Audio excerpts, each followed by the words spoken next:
हे निवडणूक आयोगाचा विषय आहे, एक स्वायत्त संस्था आहे. त्यामुळे येत्या काळामध्ये त्याच्यावर आक्षेप घेणं, त्याच्यावरती काम करणं हे भविष्यामध्ये निवडणूक आयोग करेल.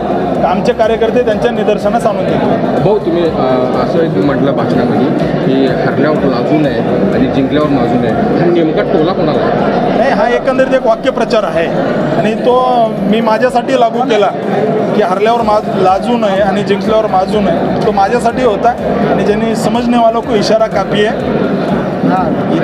इतना भी गुनाह मत कर, तेरी जीत से ज़्यादा मेरे हार के चर्चे हैं.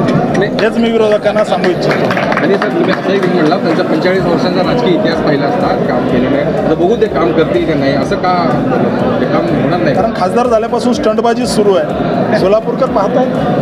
आणि मध्यमध्ये आता काय रणनीती असणार भाजपची, भारतीय जनता पार्टी? कारण मध्यावर जास्त focus आहे. सोलापूर लोकसभेतल्या ज्या काही सगळ्या जागा आहेत, या सगळ्या जागेवरती मला सगळ्या मतदारसंघातून मतदान भेटलेलं आहे. त्यामुळे सगळ्या जागा महायुतीच्या निवडून आल्या पाहिजे, याच्यासाठी मी प्रयत्न करणार आहे. जनसबूत न्यूजच्या बातम्या पाहण्यासाठी आजच जनसबूत न्यूज चॅनलला सबस्क्राईब करा आणि बाजूला असणारे बेल आयकॉन प्रेस करा.